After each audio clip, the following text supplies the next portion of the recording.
Alors, les images. Bon, ben d'abord, au niveau de la palette des calques, au niveau du Layers,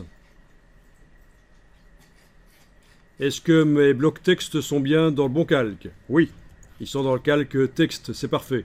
S'ils n'étaient pas dans le bon calque, je serais allé dans le gabarit, modifier, transférer le bloc texte du gabarit d'un bon calque à l'autre. Hein. D'un mauvais calque au bon, je veux dire.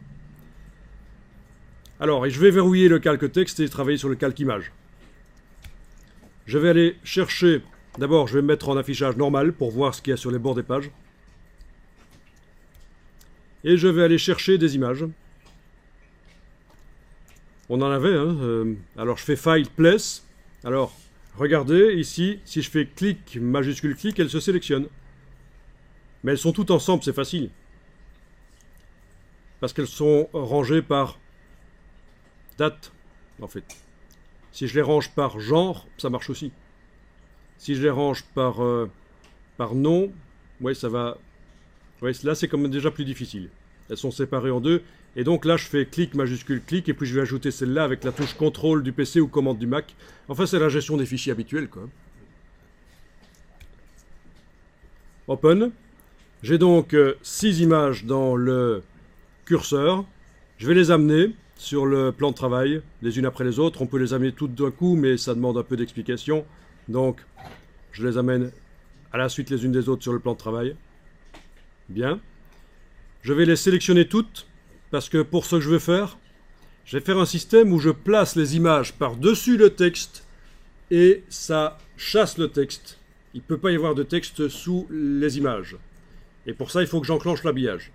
Il y a un autre système pour mettre les images dans du texte, c'est de les placer dans le bloc texte. C'est un peu plus compliqué. Il faut les poser sur un paragraphe qui est spécialement prévu pour ça dans le flux du texte. C'est un peu compliqué pour une explication de 4 heures sur InDesign. Donc je m'abstiens ici. Je sélectionne toutes les images et dans la palette Window Text Wrap, je vais aller enclencher l'habillage de texte. Voilà. Habillage de texte est enclenché. Bien. Alors, sur la première page,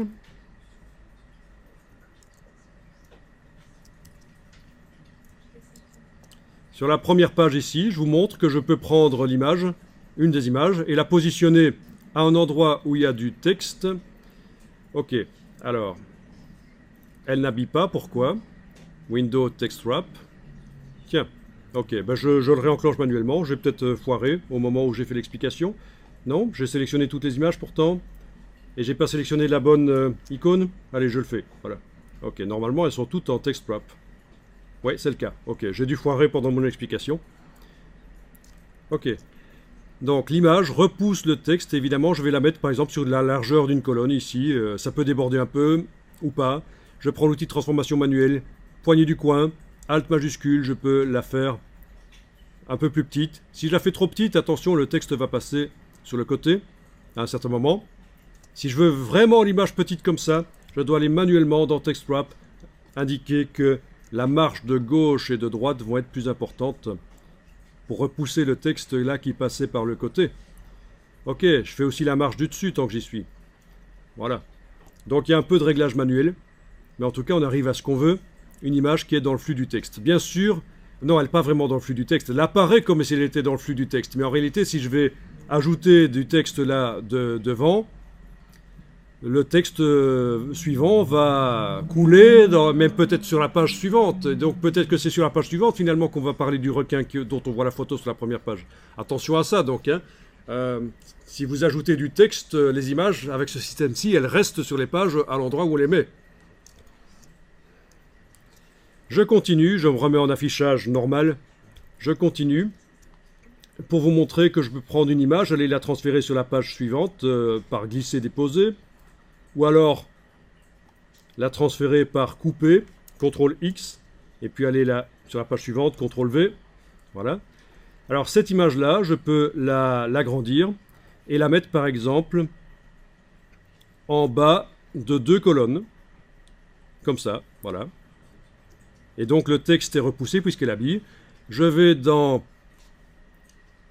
Window Text Wrap, j'y étais. il est là. Repousser un peu le texte qui est dessus, donc avec la marge ici. Voilà. Et on commence à avoir des documents qui ressemblent à quelque chose d'assez pro au niveau de la mise en page. C'est un peu foireux d'avoir un sous-titre comme ça en fin de colonne. Hein. Je vais me mettre dans Layers. Je vais aller déverrouiller le calque texte. Ici, déverrouiller. Me mettre devant.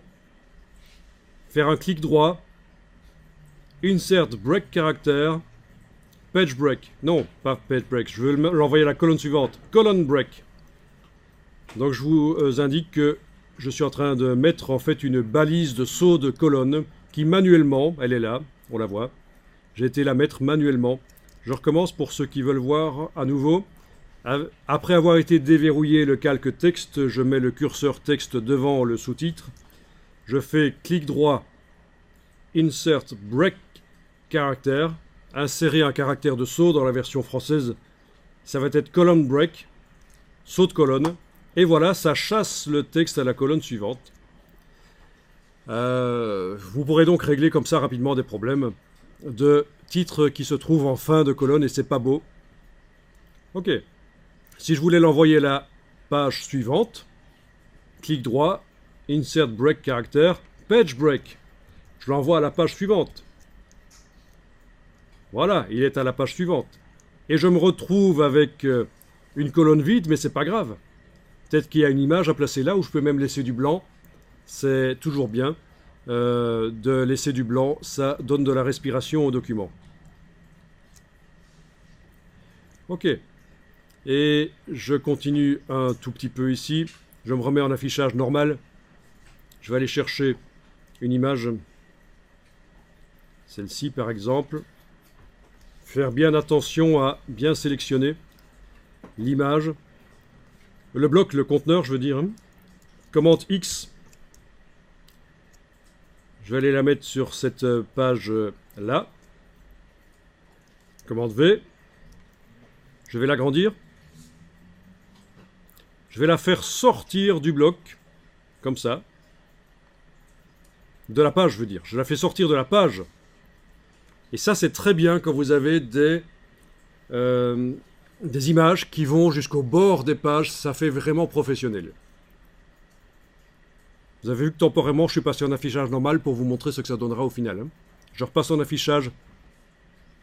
Je suis passé en affichage aperçu, je veux dire, pour vous montrer ce que ça donnera au final.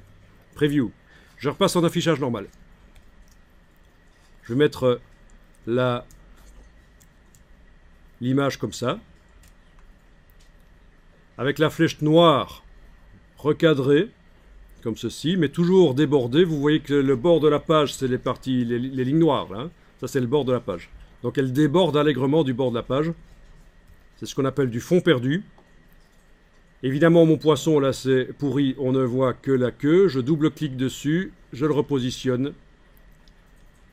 Voilà. Et voilà ce que ça donne. Vous avez des mises en page qui ont l'air un peu plus professionnelles que si c'était fait avec Word. Il faut vraiment profiter de ce que InDesign vous offre. Donc, une structure, mais des variantes grâce au placement des images qui sont placées de manière plus fantaisiste en fait. C'est ça là, le secret d'un bon document. Une structure et de la variété. Les deux en même temps. Si vous avez que l'un ou que l'autre, c'est chiant.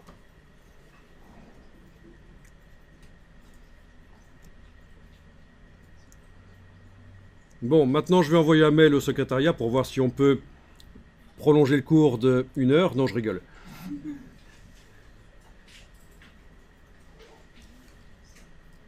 Eh bien, merci pour votre présence.